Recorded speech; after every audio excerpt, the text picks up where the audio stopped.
You are listening to the Global Psychosis Network. Welcome back to the Jimbo Trashy podcast. This is like overtime because normally on the Jimbo Trashy podcast we go 90 minutes. This is already extended. Special edition. Yeah, it's a special edition. We extended 90 minutes, and now we're going. I'm going to say we're going to go for 2 hours. I think we can do another half an hour because we have some fucking stories, dude. We got some fucking family here. We got some fucking hardcore, crazy fucking family stories, dude. So, anyways, you fucked up, Junkyard Jim. You fucked up a VW and you blamed on Diane. How dare you? It was so. How could you do that? It was like taking candy from a baby. I'm sorry, that was my weak spot. But no, rather than be blamed, admitted to the shit. It took me like 12 years later, but no, as big bro Dave Dumpster fucking had his time. Well, I kind of grew up with my time, and happened to be involving Grandpa's car. Uncle Dave fucking up some onions wasn't enough for you. You had to top him by fucking up the VW and blame it on Diane. You had to top him. You had to top him. Oh yeah, in a donut spin too on a VW. How could you ever make a VW spin? That's how the brother rivalry started. It actually involved the sister though, but I had to compete. I had to show up big bro there, or he try fucked to. up my Mach 1 too. Yeah, and he bottomed out on Carson Street. Yeah, I was trying to forget that time, but yeah, it was traumatizing. I had to walk home, No, but I was just quite young myself. Wasn't old enough to drive, and Diane was the legal driver at that time, teenage, and she was known to take the car out and take it to school and back and forth. Well, I freedomly had the freedom to repark the cars because we had several cars. And I was pulling it out one night, and I happened to do a little spin donut in the gutter, a slimy gutter, I spun out, and hey, that was kind of cool. I'm only 13 years old, what the fuck? I take the car around, I want to do that again. Start up, pop it in gear, and jump on the gas, and it was, do a little spin, and I'd spin around. Okay, third time I did that. Took it a little too fast this time. Low gear, spun out, and hit the curb. Bam! Broke the axle on the fucking VW. And I just kind of coasted right over the curb and said, oh shit, locked up the car. Is that the old school, blue VW? That's the old school 70. Beetle. Super Beetle, Yeah, they call them slug bugs. So, the lights blue one that Grandpa had? Okay. Yeah, they call them slug bugs back then, I spun out and broke the axle. I had no idea. I knew it didn't act right after I did it that third time. I knew there was something wrong there. So I just coasted over the fucking curb, parked it, and got out. Parked it and then walked inside like nothing happened. Diane comes out, and the last that they had known, the sister comes out, and she had driven the car the day before, or right there, before I had driven it and parked it in the driveway. All I did was move it and spin out a couple of times and broke it. Well, the next day, Grandpa comes home to start to get in the car, makes a turn to go, takes the bug to go to work, and the thing just kept driving the opposite way where he was turning. What the fuck? Parks the car, gets out. What the fuck happened to the car? Who drove the car last? Diane. So I just went with that story. So she got caught for it? So she was the one that took the lump for it. Because she was the last known driver, Here's a story you don't know. Marilyn got her ass beat up because of me. Oh, beat up. We used to have a newspaper delivered to the house. Yeah. And I hit this Gary with a... with a rock. Was a marble. Or marble. I threw a marble. Hit Aerodynamics, we're talking here. Gary is the guy that was delivering our newspapers, and he was the same age as my older sister. And he stopped to talk to her one day when he was delivering the newspaper. And they were probably about 13 years old or so. I don't know, give or take. And I knew who he was. He had 4 or 5 other brothers I played Little League with, but I threw a marble and I hit Gary in the head. Thunk. Well, he thought Marilyn had hit him, so he jumped off his bike and beat the shit out of Marilyn right down the fucking sidewalk. She took an ass kicking for me, man. Couldn't be anything like the Desi dog. Kicking the fucking tennis ball and fucking. I was in the house hiding under the fucking bed and shit. Hey, how about the time you guys beat up Steve? Oh, fuck. What was that like? It was like beating up a 6-year-old, man. Yeah. I seen red, though, I know. Well, I was with your mom, by the way, at that time. him and my sister was, Fighting. yeah. She broke her finger. She was hanging out at the bar, and he followed her and all this kind Well, of stuff. for the record, this is Steve the Gnome, right? The Yeah. lawn The gnome. ornament. The lawn ornament. The lawn dart. My uncle, one of my uncles from Texas came out to visit, and we were all standing out in the front yard shooting the shit, you know. And Diane says, I'm going to go to the bar. So me and Junkyard and my uncle was standing out there in the front. And then as soon as Diane took off to go to the bar, Steve come hauling ass around the frickin' corner and was following her up to the bar. So I said, Jim, that's Steve's car. Let's follow him because They were arguing across the street, remember? they started arguing, and then they drove up around. Anyway, we followed them up to the bar 5 minutes after they got up there. And when we get out of the car, we'd all been drinking. And as soon as I get out of the car, I see Diane standing there crying. And I said, what are you She's holding her crying finger. She's about? holding I her said, finger. did you hit her? What he did is he grabbed her hand and he broke her finger or whatever he did. And he was trying to tell me that he didn't hit her, but I hit Steve and knocked him into the plate glass window at the bakery right up here, matter of fact. And He fell up on his ass. and then he was crawling. Yeah, he was crawling, trying to get away from me. And I turned around and looked at him. And when I looked at him, your dad had him over the curb, freaking choking us. I had to pull you off of him. Well, you know why that I seen red, because that was shortly after Grandpa had gotten in a fight. Oh, And I didn't know the timing. yeah, it was right around that time when he got drunk and he took a swing and fell. Anyway, that's why I seen red, and I thought I was choking the guy that was hit Grandpa, you know. And then he's pulled me up. Yeah, that was kind of a crazy night. Teenage kid, you know. So who's this Torrance Memorial crazy guy? Oh, that was the night you were born, matter of fact. The night Jimbo Trashy was born? Yep. What happened the night Jimbo Trashy was born? We were all waiting for you. Inquiring minds. Now I'm curious. We were all waiting for your mama to pop you out. And we It was a full moon, right? We were hanging in the cafeteria waiting for, I think she was Deliverance? I think she was in labor for like 17 hours or something. No, she's nine or 10, or yeah, maybe 12, something like that. Anyway, we were in the cafeteria. It was like 1 o'clock or 2 o'clock, I think, in the morning. Well, there's a nut house across the parking lot. Do you know the one, Delamo or what? Yeah, Delamo Mental Hospital, yeah. We all know It's that like one. It's like a rehab or something. No, it's a Delamo Mental Do Hospital. you know the one I'm talking about? Yeah, I used to live there. You had a parking space there? Anyway, this guy had broken out from a black male had broken out from that place, and security was alerted that there was a troublemaker on the premises, and he came up to the second floor to the cafeteria, and cops are trying to close in on him to take him back, and he was picking up chairs and throwing chairs in the cafeteria. and James Trashy was trying to scratch out of his own mother's stomach at that time, trying to get to him, you know. Yeah, he was running all around, and then he finally bailed. They didn't catch him, not that I know of. Throwing chairs and everything, knocking shit over. Yeah, that was. I was looking for a smoke break at that time. You were taking a little long. When my daughter was born, I almost missed the birth of my daughter because I was downstairs. There was like 10 people in my family downstairs, and I went down there to have a cigarette, and she was only dilated at 5. And when I came back up, they were already wheeling her in. She dilated 5 centimeters in the length of a cigarette. Oh, And then when they said, you're supposed to be in the delivery room, and I said, yeah, and they handed me these scrubs that was like 2 sizes freaking too small for me to stuff my fat body into them goddamn thing.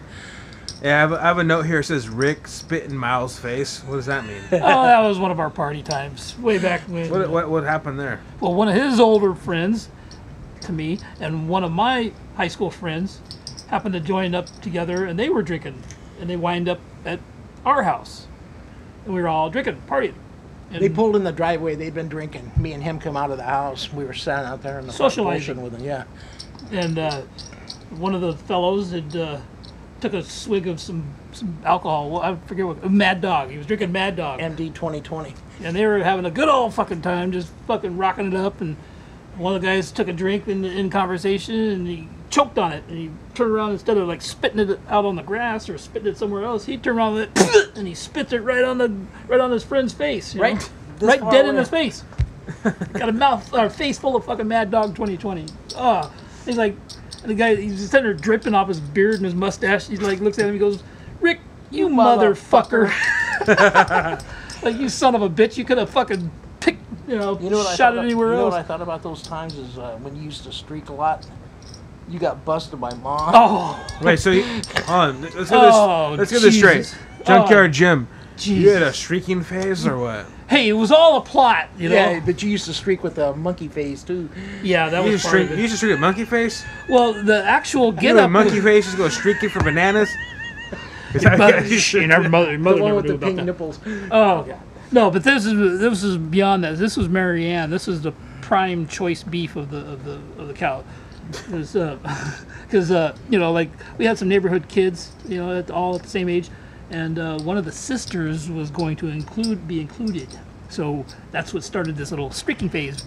Not to mention the fact that the 1970s World Olympics, where was that at? California? Or where was the Olympics at? 70s, 72. We'll be right back on the Jimbo Trashy podcast. Everything is a conspiracy. Everything is a conspiracy. Everything is a conspiracy. Everything is a conspiracy. Everything is a conspiracy. You are listening to the Global Psychosis Network. Heartbreak is a process. It begins as a tiny fraction that only the soul can see. It cracks and it splits from the trauma that the mind has endured until it is eventually shattered into dust fragments and blown away by the wind of oblivion. Yet the bittersweet memory remains in the air.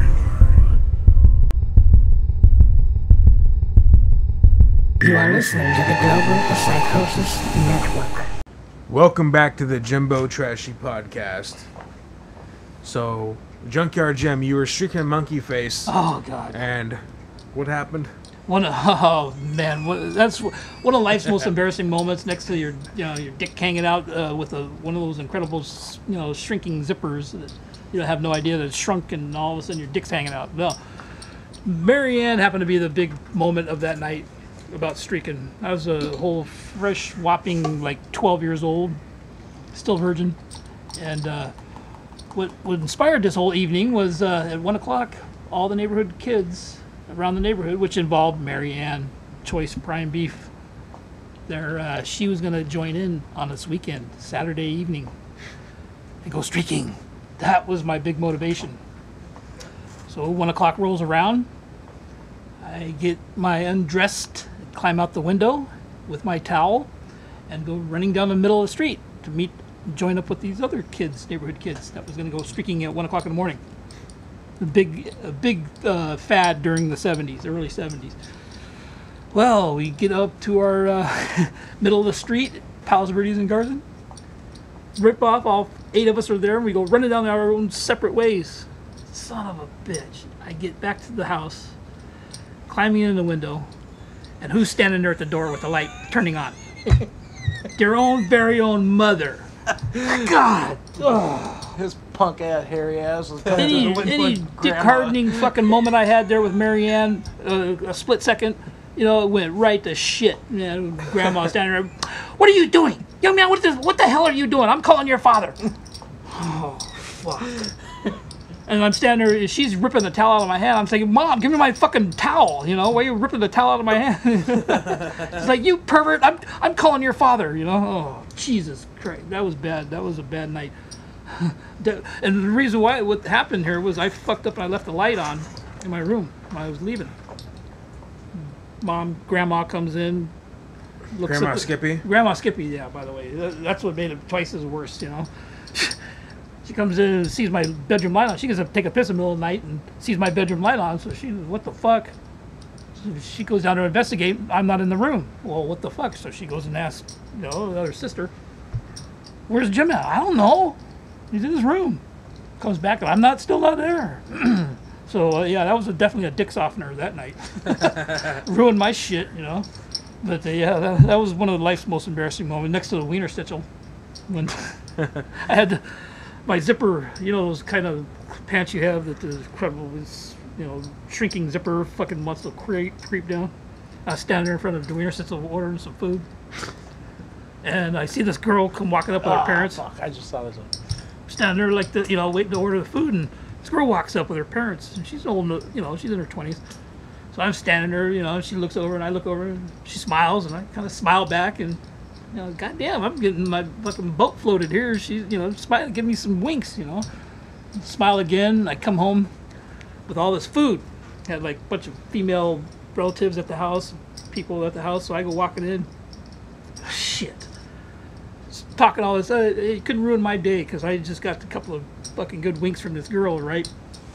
I'm trying to tell him, oh yeah, you wouldn't believe it. And the whole time I'm telling this story that this girl smiled at me at the home, and the whole time Diane, her cousin, her niece, she says Jim, and she's trying to stop me, saying Jim. And I'm like, hey, don't cut me off. I'm talking about this girl that just made my day. I'm feeling pretty hot. And she says, Jim, yeah, but what's the problem, Diane? And she says, your zipper's down. Oh, fuck. I look down, I see nothing but fucking pinky winky fucking stare. Oh, shit. That just fucking pulled my fucking night over, too. Talking about life's most embarrassing moments. I could have shit my pants there.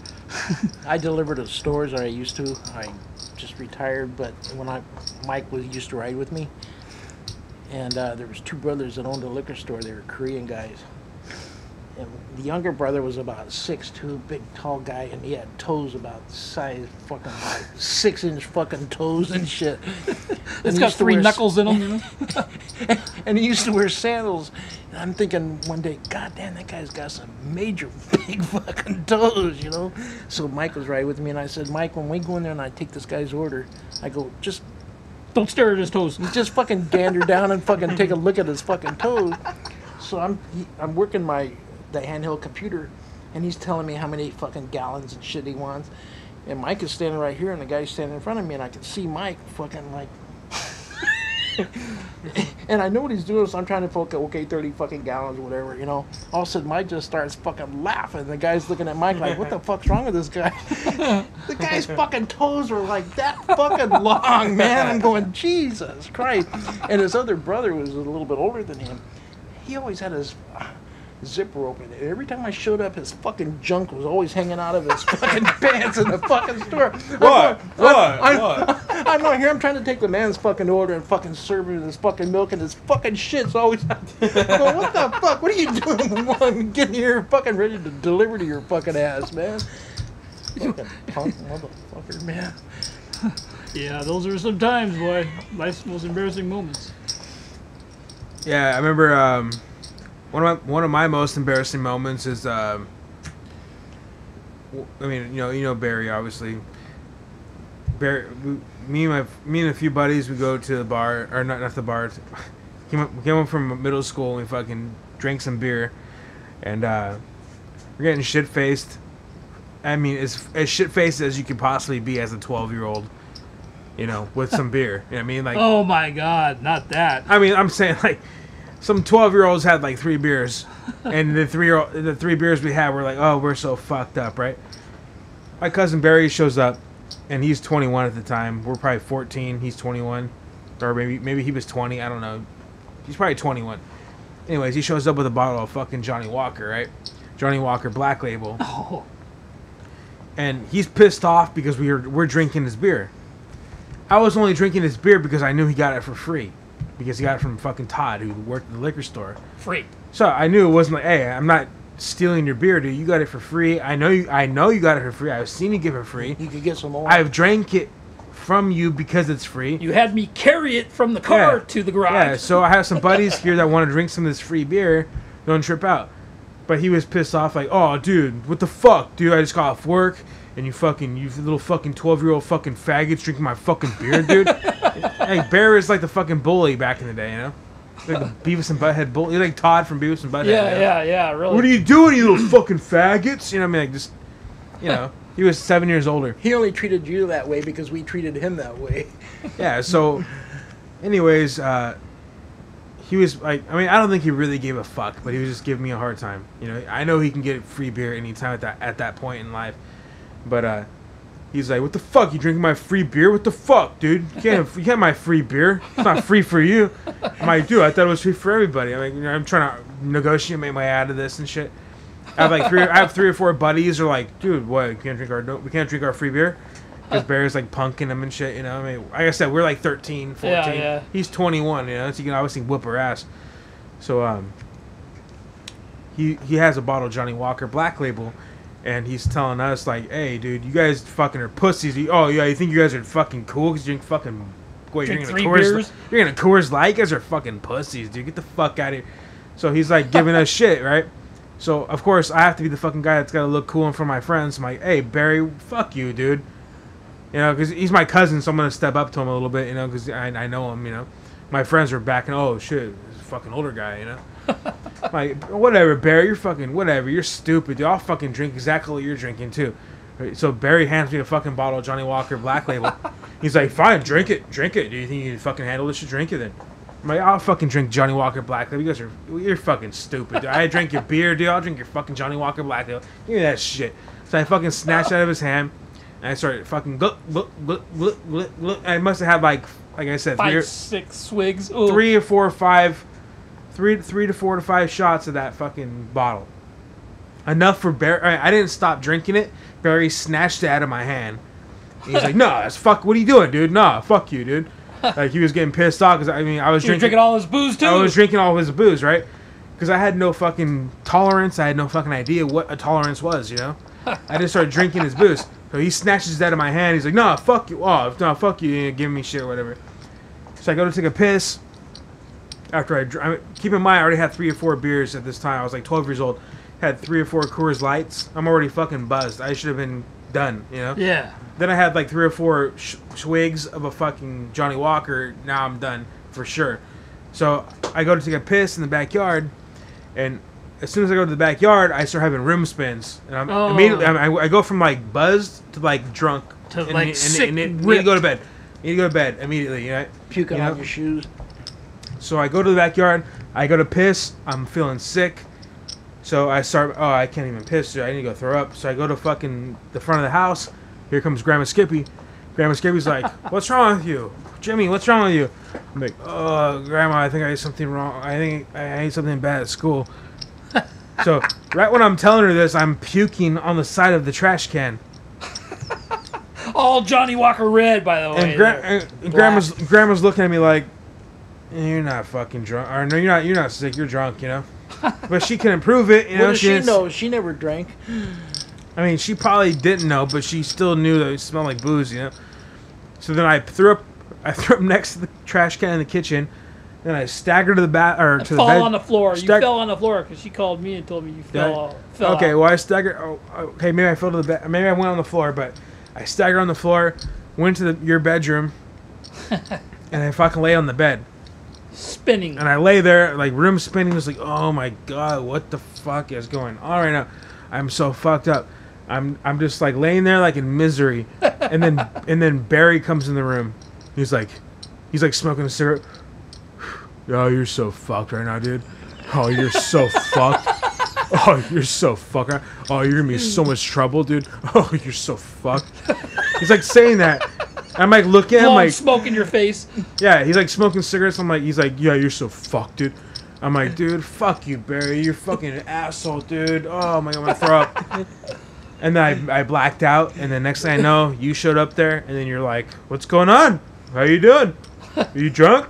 Oh, you decided to drink some alcohol, huh? How's it feel? I'm shaking the bed on your spins. Yeah, so he was funny one night. He was fucked up and he was in there in the bedroom laughing. I go in there to find out what he was fucking laughing about. He goes, "Can you imagine pulling up to a gas station?" He goes, Hey, dude, can you imagine pulling up to a gas station and going up there and saying, give me $20 on fucking pump 36 or whatever the fucking number? And he goes, but yet, the guy says, well, I don't see no car out there. And he goes, well, I don't want it in my car. I want you to pump fucking $20 worth of gas in my ass, you know? he had me rolling. Who said that? Barry. Oh. He's talking about going up to fucking AM, PM Oh, and shit, yeah, and yeah. paying 20 I'm gonna bucks. take a leak real quick. So you guys jump in on this. When did he say that? I remember. I missed that one. Tell us about Eric Clapton's concert while I do this shit. Oh, I was stoned in Munich. That was like in the early 70s. Whoa, that was like right out of the 60s, huh? Eric Clapton had a concert, and me and some of the guys I was in the army with went to Munich and smoked some that good Wacky hash. tobacco. We were drinking, and They call it cheese, man. Cheese. there was four of us, and I was passed out in the back of the Volkswagen, and this guy Billy that owned the car, he was driving. Everybody was sleeping in the car, and when I woke up in the back, he was driving on the wrong side of the. Oh shit. No, but that didn't matter then. That was in Germany. That was in Munich, man. Could have still died. Could have Hey, those died, fuckers, man. those fuckers drive 100 miles an hour on the fucking autobahn. I mean, he wasn't driving fast. He was just driving on the wrong side of the fucking street. That reminds me of the time when James, the same occasion when he got so fucked up with Barry, he come out to the car drinking that night, later that night, or it was next weekend. And he come out so sloshed, and he was at the house in a controlled environment. He comes walking outside to visit me. I'm outside in the car. He comes out, walking, staggering out there, and I see him staggering, and so I said, "Hey, James," I go, "How you feeling? What you doing?" I said, "Are you fucked up?" And he says, "No, man." He goes, "Dad," he goes, "I feel pretty good." He goes, "I feel all right, but I just can't see straight." And that's true too. You were so fucked up you couldn't see straight, but you felt fine. I felt fine. I just couldn't see straight. Remember what you said about Big Nipple Lori next door? Big nipple Lori. I said, God, fucking Lori's taking her clothes off. And you go, Oh. fuck, I don't like that. Get the big fucking...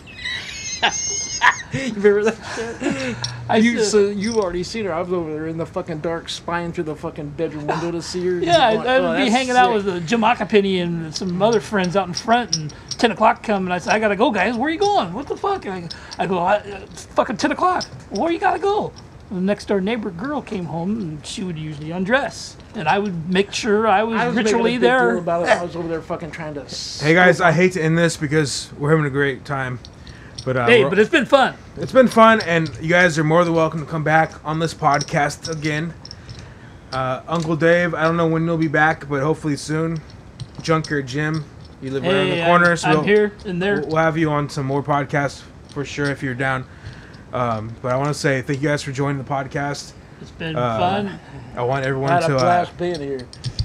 all of you guys be sure to add or subscribe to the Jimbo Trashy podcast on YouTube. That's /globalpsychosis.com.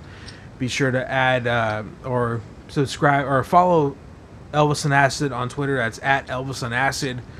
Buy the new Elvis on Acid album. Comes out on Valentine's Day. Fucking what is that? February 14, 2013. It's gonna be on iTunes and Amazon. Buy that shit, or we're gonna fucking break into your fucking house and murder your family. Buy that shit. And, Turn your cat inside out. Yeah, we're gonna fucking murder Grab you. a Skippy and Murder slam you. the door in your Yeah, Put it on the menu. Yeah, Grandma Skippy's gonna fucking bust in your house and fucking slit your throat if you don't fucking buy that shit. Anyways, we'll see you next time All right. on the Jimbo Trashy podcast, where everything is a conspiracy, even you are a conspiracy. Everything Peace out. See you next is a time. conspiracy. Everything is a conspiracy. Everything is a conspiracy. Everything is a conspiracy. Everything is a conspiracy. Check out the latest sounds from the occult experimental rock project, Elvis on Acid, with their second album release, Prehistoric Psychonaut. With historic obligations, we've come so far. We're cutting away the spiritual line.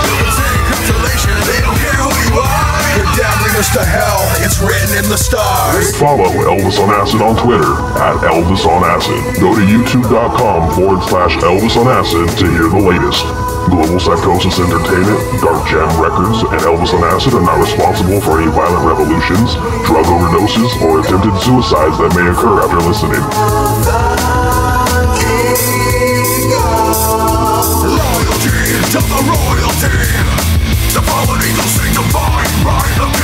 This ad has been brought to you by Global Psychosis Entertainment and Dark Jam Records. Copyright 2013.